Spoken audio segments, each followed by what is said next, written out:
दोस्तों, मैं आज अगर आपसे बोलूं नए वर्ष की हार्दिक शुभकामनाएं, आपके दिमाग में बस यही चल रहा होगा, या तो आज 31 दिसंबर की रात है या 1 जनवरी की सुबह। क्योंकि सभी को अंग्रेजी कैलेंडर के बारे में ही पता है कि 31 दिसंबर की रात को इसकी नए वर्ष की प्रारंभ होता है, 12 बजे रात से इसका प्रारंभ होता है। परंतु हिंदू नव वर्ष के हिसाब से दोस्तों चैत्र शुल्क में, चैत्र के महीने में 2 अप्रैल आज से नवरात्रियों के साथ नया वर्ष प्रारंभ हुआ है।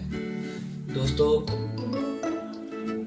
आप लोग इस नववर्ष को मनाए या ना मनाए, परंतु प्रकृति इस नववर्ष को मनाती हुई आ रही है और मनाती रहेगी। दोस्तों, आप जब हिंदू नववर्ष प्रारंभ होता है और जो अंग्रेजी नववर्ष प्रारंभ होता है, इन दोनों में मैं अब आपको अंतर बताता हूँ। दोस्तों, अंग्रेजी नववर्ष की शुरुआत रात में 12 बजे शुरू होती है, आतिशबाजी के साथ, पार्टी के साथ, लड़ाई झगड़े के साथ, और भी जो पार्टियों में होता है वो सब के साथ।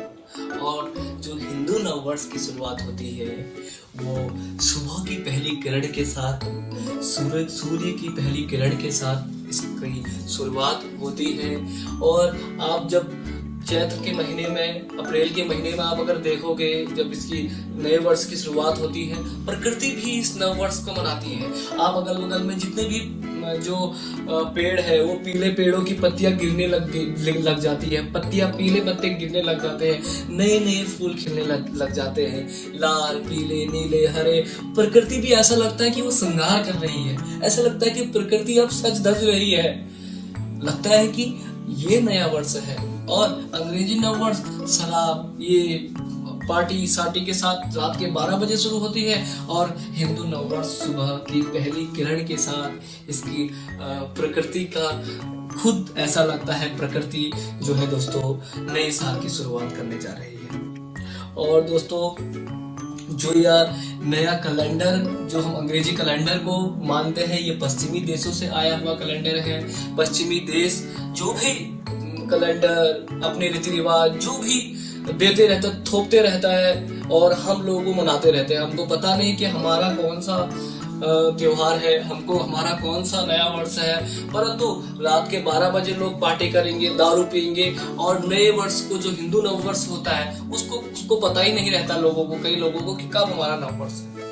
दोस्तों, हिंदू नव वर्ष के हिसाब से हम 2079 में प्रवेश कर चुके हैं, और अंग्रेजी कैलेंडर के हिसाब से दोस्तों हम 2022 में प्रवेश कर चुके हैं। और अगर मैं बात करूं, जो हम अप्रैल फूल मनाते हैं, अप्रैल के महीने में पहली तारीख को हम लोगों को बेवकूफ बनाने का काम करते हैं। हमको ये नहीं पता कि वो क्या हुआ। एक मान्यता के अनुसार दोस्तों, पश्चिमी देश जो हमारे कैलेंडर को, जो चैत्र शुल्क कैलेंडर को, हिंदू कैलेंडर को नहीं मानते थे, क्योंकि हमारा जो शुरुआत होती है वो अप्रैल में, चैत्र के महीने में होती है, अप्रैल से शुरू होती है।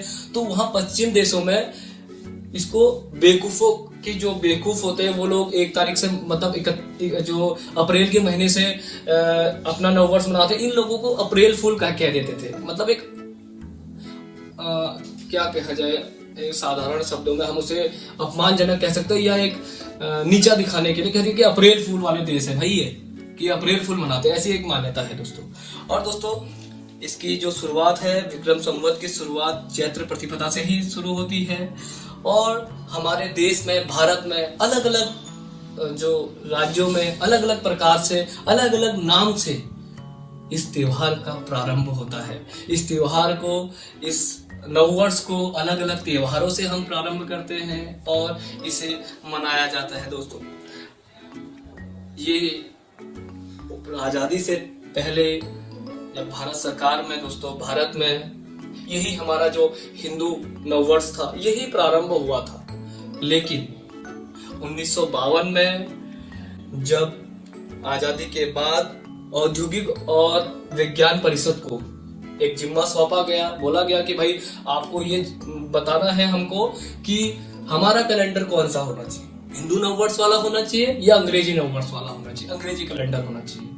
तो दोस्तों, जब 1955 में उस परिषद ने, वैज्ञानिक परिषद और औद्योगिक परिषद ने जब वो रिपोर्ट सौंपी, तो दोस्तों उन्होंने हमारे चैत्र शुल्क वाले हिंदू नववर्ष की, हिंदू कैलेंडर को उसकी सिफारिश करते हुए पेश किया। परंतु 1957 में, 22 मार्च 1957 में जब हमारे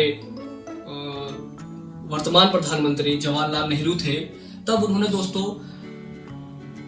अंग्रेजी कैलेंडर को हमारा कार्य के हिसाब से और सरकारी कार्यों के हिसाब से उसे जो है राष्ट्रीय कैलेंडर घोषित कर दिया था। 22 मार्च 1957 से यह कैलेंडर राष्ट्रीय कैलेंडर घोषित हो गया। आज तक आप चाहे स्कूल पढ़ते हैं, चाहे आप दफ्तर में रहते हैं, कॉलेज करते हैं, हम इसी कैलेंडर को हमको यही कैलेंडर के बारे में हमको पता है, इसी कैलेंडर को हम देखते हैं। परंतु जब त्योहारों की बात आती है तब हम अपने हिंदू चैत्र वाले हिंदू कैलेंडर को खोला जाता है, केवल त्योहारों के लिए। बाकी हमको केवल उसी का ही ज्ञान है और हमको दोस्तों इसकी ताकत को, इस कैलेंडर की ताकत को जानना चाहिए। हमारे नववर्ष, हिंदू नववर्ष की ताकत को जानना चाहिए। प्रकृति, आप लोग मनाओ ना मनाओ, प्रकृति जरूर इस नववर्ष को मनाती है, हमारी संस्कृति जरूर इस नववर्ष को मनाती है। दोस्तों हम लोग तो मनाते हैं, कई लोग जो नहीं मनाते। दोस्तों आप मनाओ ना मनाओ, हमारी प्रकृति और हमारी संस्कृति की ताकत दोस्तों यही है। और अन्य विदेश, पूरे विश्व में सबसे जो पुरानी संस्कृति है हमारे ही देश की है। विश्व की सबसे पुरानी संस्कृति भी दोस्तों हमारे ही देश की है। हमारा नया साल प्रकृति से प्रारंभ होता है, संस्कृति से प्रारंभ होता है, परंतु नया वर्ष, अंग्रेजी नया वर्ष आप लोग खुद जानते हैं कि कहां से प्रारंभ होता है। 12 बजे रात से प्रारंभ होता है। दोस्तों हम सबको इस नववर्ष की, मैं बस इतना ही कहना चाहूंगा, इस नववर्ष की ताकत को हमने पहचानना चाहिए, इस नववर्ष की संस्कृति को हमने पहचानना चाहिए। हमको बताना चाहिए अपने समाज को, अपने आने वाली पीढ़ी को कि हमारा नववर्ष कौन सा है असली। और जो भी पश्चिमी देशों से हमारे वहां त्योहार थोपे जा रहे हैं, जो भी सेलिब्रेशन थोपे जा रहे हैं, वो लोग हम सब मनाते हैं, परंतु हमारा जो कल्चर है, हमारी जो संस्कृति है, उसको नहीं देखते। दोस्तों आज के लिए बस इतना ही। मैं अंत में यही कहना चाहूंगा कि हमारी संस्कृति ही हमारी पहचान है। जय हिंद, जय भारत। अपनों और अपनों का ख्याल रखें और नव वर्ष की आप सभी को हार्दिक शुभकामनाएं।